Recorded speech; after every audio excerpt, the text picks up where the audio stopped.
Hello everyone, welcome to episode 1 of College Talk. So basically I want this series to be one where I interview a couple of students from various universities and ask them some questions that would help better familiarize you guys with the universities. Believe me, I know that this college search can be very stressful because I know there's so many options and there's so many different factors to take into consideration, and that's exactly why I want to do these types of videos, to help get some more inside information from the students themselves. So yeah, if you guys could actually comment down what other universities you guys would like to see so I could have a better idea, please let me know.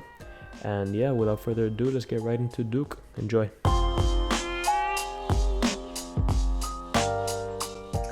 So I'm on Black Student Alliance. I'm the outreach chair, so I organize all of our service projects and just outreach. I'm on Form magazine. It's a student-run magazine. We do like style, culture, travel, all of that. I'm on the style team. And I'm a women's basketball manager. I am the editor-in-chief of Juris Law Magazine, which is our undergraduate law review.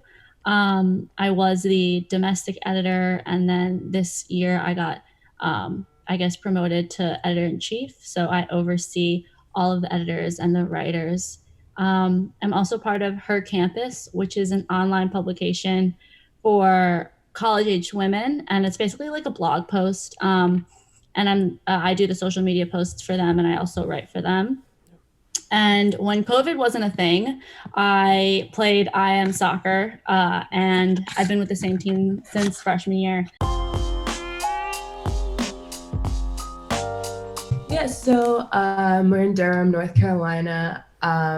With COVID out and about, I haven't been out as much as I used to last year, but I like to run. I always like go on a run. There's a lot of routes in like Duke Forest or outside Duke campus, and also we have our Duke is split into like a few different campuses. There's East Campus where all the freshmen live. And right off East Campus is 9th Street, which is just like our main street. There's a bunch of restaurants over there. I love to like walk down there and just like try a new restaurant every so often.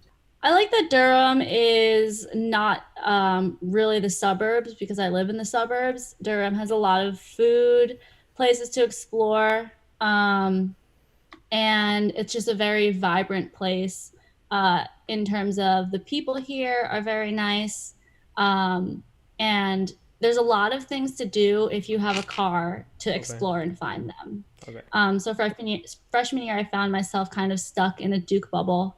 And then sophomore year, I got a car and I was able to definitely drive around more, find cooler places to go, and just feel like I wasn't stuck on campus. I'm more of like a homebody and I like to stay in, but sometimes we'll like go out to, there's like a Maple View, it's like an ice cream place nearby, or the mall, we used to go to the movies a lot, but obviously those are closed and they're dangerous.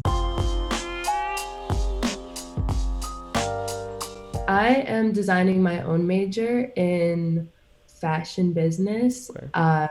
We have here like a typical major, they would refer to it as like program 1, and a major that you want to design on your own is called program 2. So yeah. I'm majoring in psychology and global health with a certificate in policy, journalism, and media studies. So I'm majoring in computer science, and then I'm trying to do something with like INE, like innovation and entrepreneurship. So I want to like kind of like build off like whatever I learned in CS and make my own things with that. So typically for each major has their own like major advisor, but for the program 2, there is a program 2 advisor who I would go to like help me out with my application. It's like a pretty big application process, so I have an advisor to go to help me out with that. The faculty here at Duke are very helpful, and so they themselves are great people that if I ever need help with anything, and they're super accessible. So for example, one of my journalism teachers, I needed help and I was kind of nervous about talking to a source that I needed for an article, so I would be interviewing them. Okay.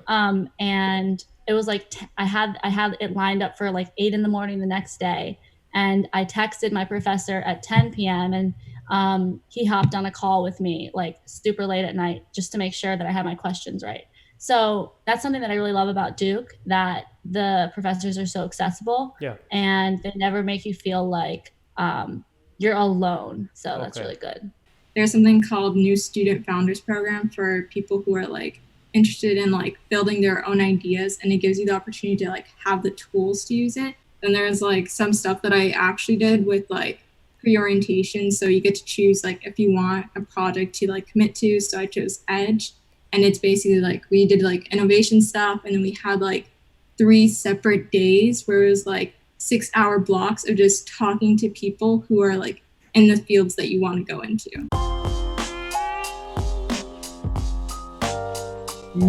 Big tradition. So there's the Duke UNC game for basketball every year. Duke is the better blue, of course. But so every year leading up to the game, students tent out for up to like 6 weeks outside of Cameron Indoor Stadium, which is the big gym, and that's how you get a ticket to go to like the Duke UNC game, because all students are allowed in for free, but because our stadium isn't that large, like they have to cap it off, and that's a super popular game. So students tent out for a very long time for that. Wow. And also at the end of the game, if we win, we burn these big benches. So each dorm has a big bench in front of the dorm that's like owned by the dorm. And then at the end of the game, I guess we take one of the benches and just like burn it in the quad. Really? It's like a bonfire. Yes, definitely. We have tenting, which I'm sure you've heard about. It's basically for the Duke UNC game. There's so much hype around it that because all of our tickets are free, we never have to pay for a ticket, and there's limited space. People tent for up to 6 weeks outside in the freezing cold, which I have actually done. I did that freshman year, and it was definitely a rite of passage, but I needed a year to like recuperate. Okay. And it was slightly traumatic waking up at 3 a.m. Some days, and it was cold, and I had like heat. What are those? Hand warmers in my socks. Was the tenting worth it? Yeah. I would say yes, especially because it was the year that Zion was in my year. So I mean, I understand that he like played 30 seconds of the game, but still. Also, I got to be in the same room as President Obama, so really? I feel like that just made it worth it in and of itself. But yeah, so that's tenting. And then there's bench burning. If we ever beat UNC, we're supposed to burn a bench. Yes, I've heard that too. Yeah, definitely. I would say that there's more internships available than there are students. Which is really great. And there's many different ways to be connected with either internships or research opportunities at Duke. One of the ones that I'm involved in is Bass Connections. So it's a Duke sponsored and led research program that you apply to after your freshman year. And they're basically ways that you can get involved with the community on a team-based project. And so the one that I'm doing is addressing the global burden of hearing loss. And so it's maybe like 10 kids, and we work on a research project. But that's just one example.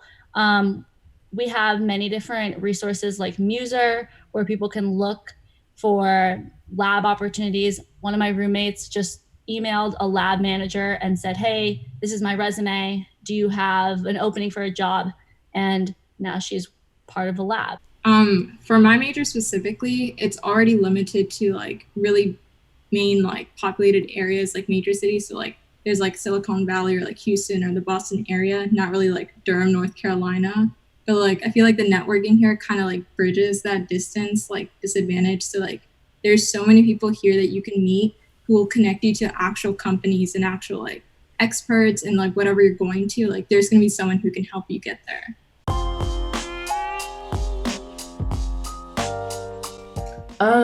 It's a very, I don't want to say like a typical story, but Duke wasn't even on my radar at all when I was applying for schools. It was just like a very last minute decision for me, and it ended up being the last school that I visited. And up until then, none of these schools, like I wasn't feeling it.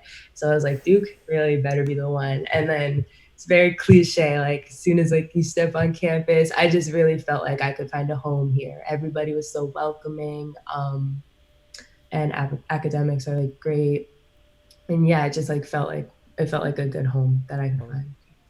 I chose Duke after visiting for Blue Double Days, and I didn't visit before I applied. It was only until after I got accepted that I visited. And it was really the atmosphere and the people and it's cheesy to say, but the vibe that you get from Duke is unmatched.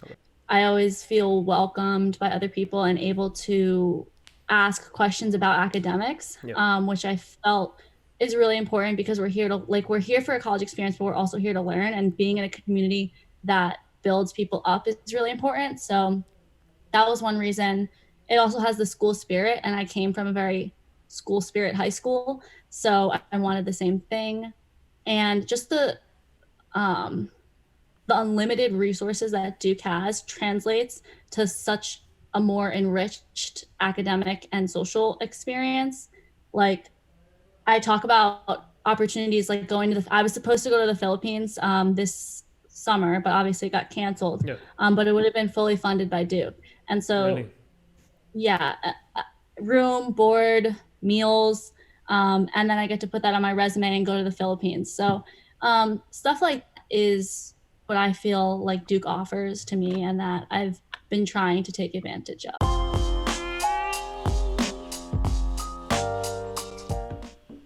Least favorite part about Duke, I come from like a very diverse area back in New York, and here was big culture shock. There is a lot of white privilege that you find here.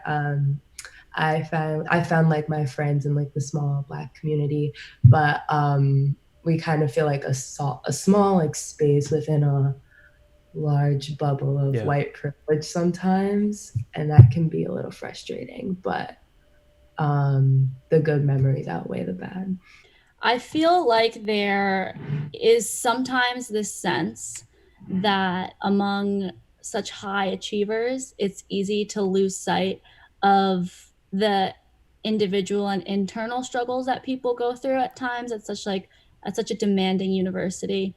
And so I would say it's not unique to Duke, but it is at Duke, the idea that everyone is so gracefully and easily getting internships and getting a 4.0, and that we don't sometimes admit that like we're in the library until 2 a.m.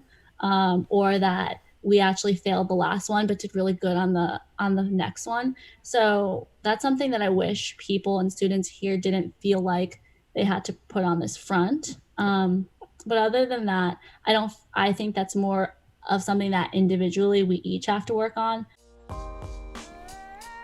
So I just quickly want to say thank you so much to everyone that participated in this video. And here's a little infographic I made with some more stats about Duke. Hope you enjoyed.